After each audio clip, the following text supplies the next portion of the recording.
Hello everyone and welcome back. This is video number 55.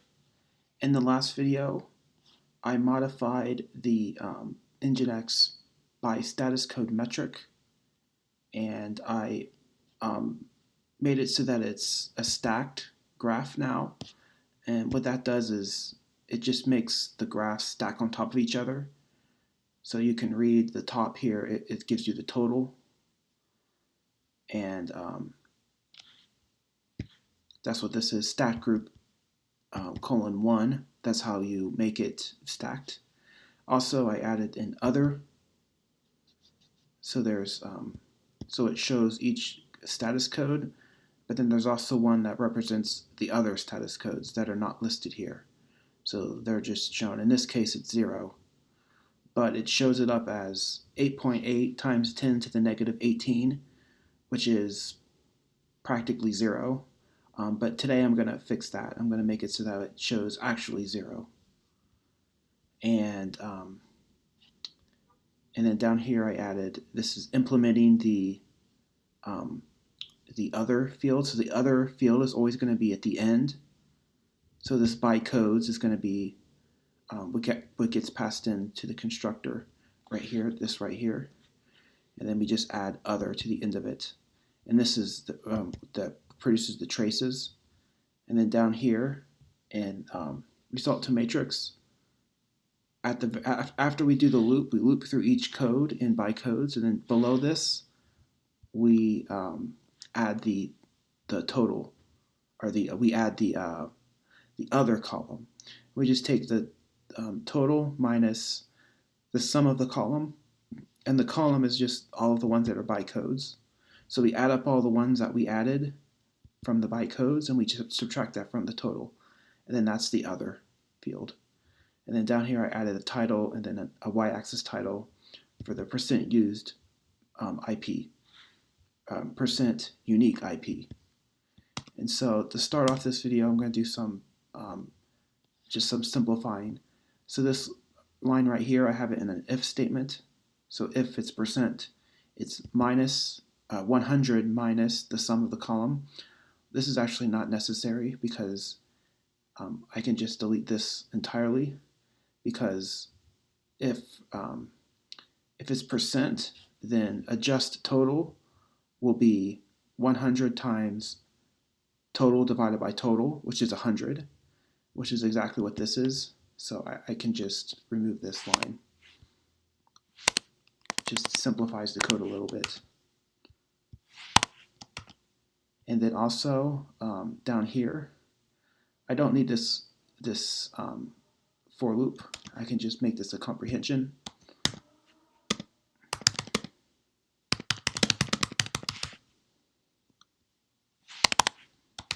There we go. So I'm just doing the loop inside of this call to a set. So that's just making the code more simple. And I'm also going to modify this make test ticks. The way I implemented this, so this below these two lines here, all this code is just like for testing. This is not part of the actual project, so I don't have to worry about like changing something here and it like breaking anything. Like these are just one-time use functions. I wrote this like a long time ago, like maybe like 30 videos ago, I think, and I used them once, and I just left them in here because I knew I'd probably use them again. And so what I'm going to do is I'm going to change this, and just instead of saying start a go, I'm just going to say start and end. And I'm getting rid of now. So the target will be start, and we end the loop at end. So this is going to be a date. The point of this is I'm going to run this, and it's supposed to make a tick for every single 5-minute interval that exists across this log file. So the log file begins at the top of the file at this date. So I'm just going to copy this, and I'm going to say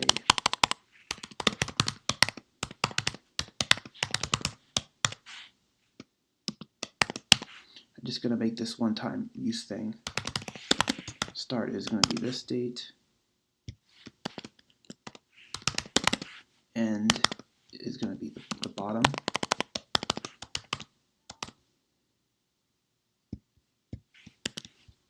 Which is this very end date.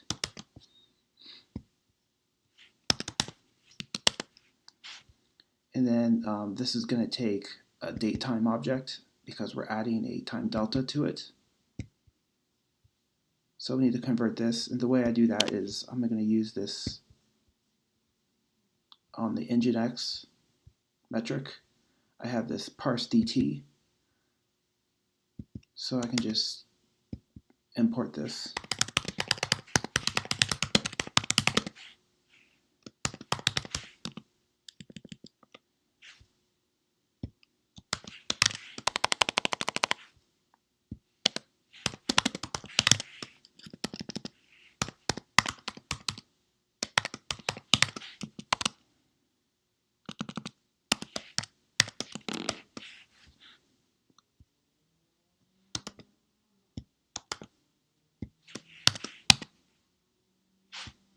And then just run this.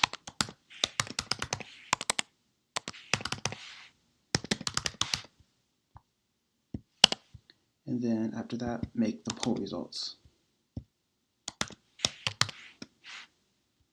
And it gets past a list of metrics. And so I'm gonna just go ahead and do all of them. This one as well.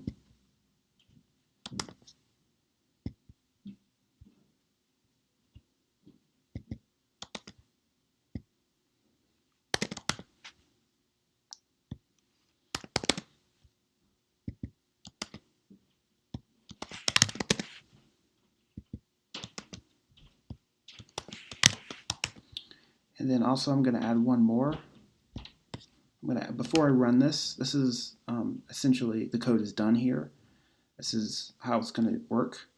So it's going to make the ticks from this date up until this date, and it's just going to loop between the start, and it's just going to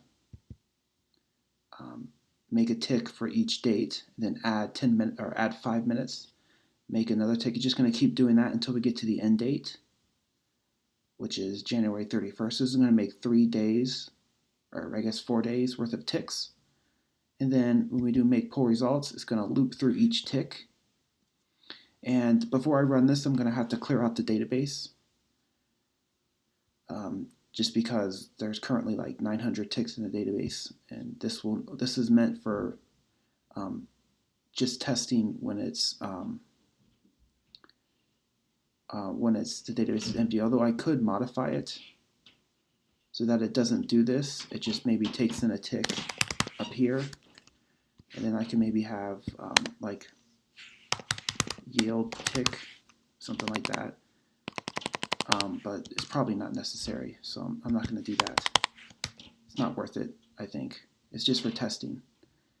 So then I would do, then I would say for tick and like that, and then pass that in through this if I had tick here.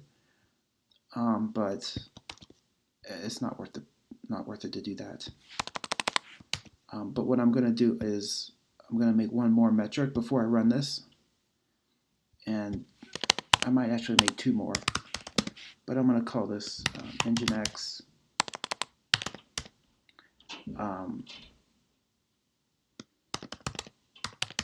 Nginx bandwidth.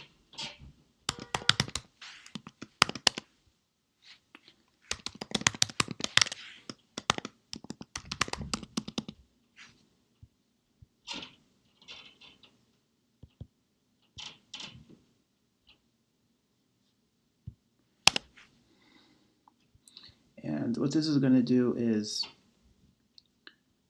it's going to take one of these on here is size. Yeah, bytes sent. So I'm just going to add up bytes sent.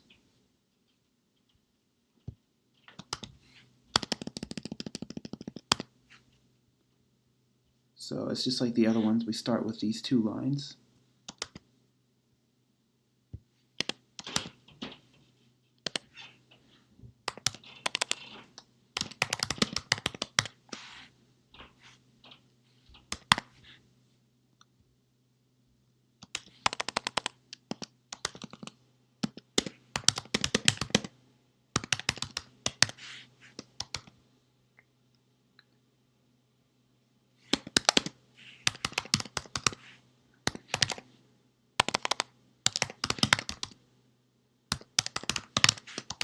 So we're adding up all of the bytes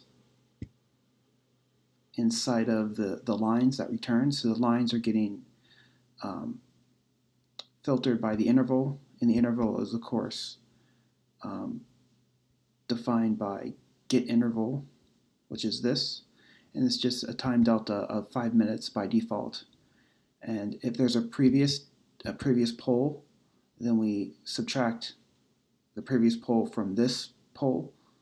So it's just the amount of time elapsed since the last poll. Otherwise, if interval is a number, you can pass it as a number through the constructor, and it will always make it that number of interval for minutes. And so, yeah. And I'm going to make a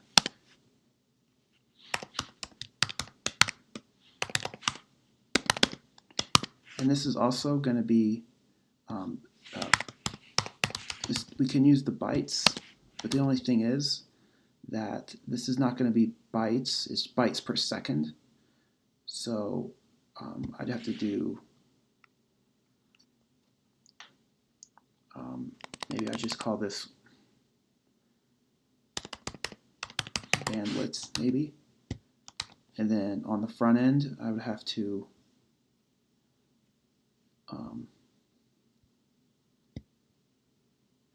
in the show graphs page, where I have bytes, the underscore bytes, where is it? Right here, where it says underscore bytes.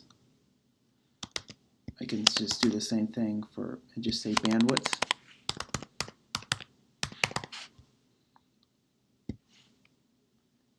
But then it would have to be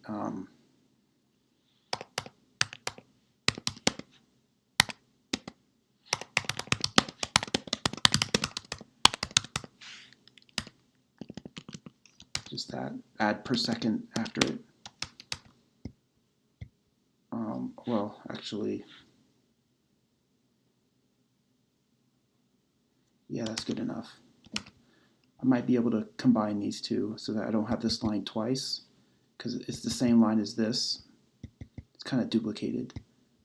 I can say or bandwidth. This is probably best.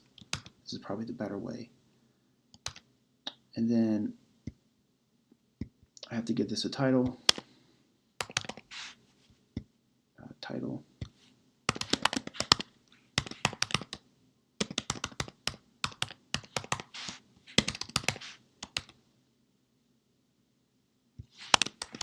So this is just the outbound bandwidth.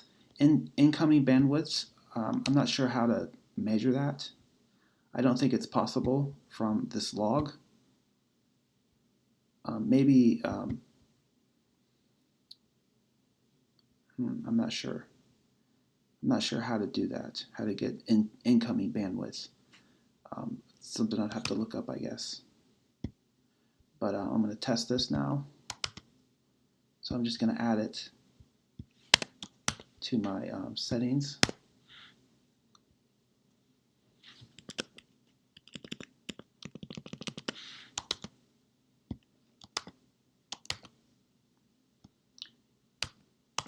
And then run it.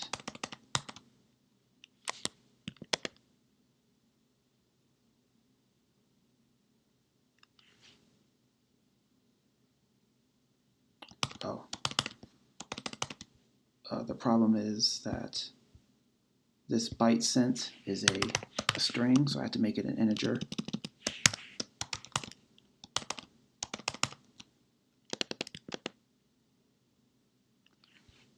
There we go, 213 bytes a second.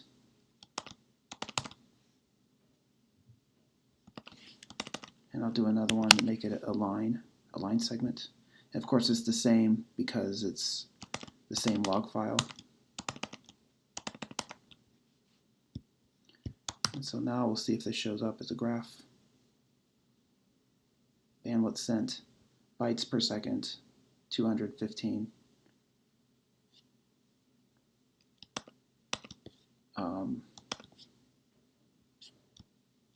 So I guess that's it. And then I'm going to add this Nginx bandwidth to here.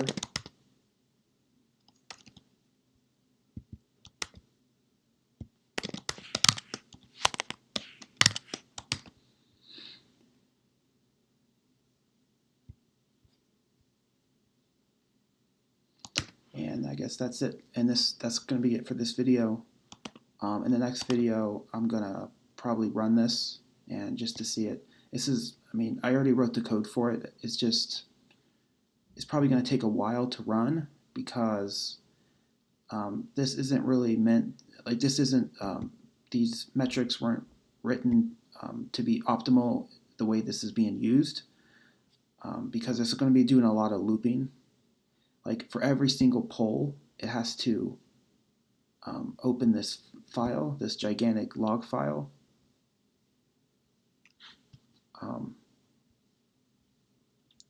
Where is it?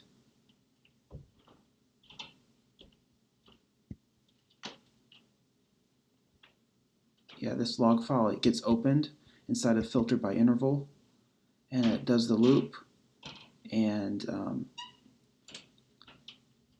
this is a gigantic file. And so it has to do this every single time that poll is called. And poll is called a lot. It's going to be called for every tick. For every tick, it's looping through each metric. And so here there's 1, 2, 3, 4. There's 4 metrics. So however many ticks there are, multiply that by 4. And that's how many times I have to open that file and loop through every single field. And so that's not particularly optimal. There's ways to speed it up, but the speed up doesn't really apply to when it's in production. It's only going to speed up this test. So it's not really worth it because the test doesn't have to be fast because I'm only going to do it once. I'm just going to do it once to see if it works. And once it works, then I don't need to do it again. So, yeah. And so I'm just going to commit.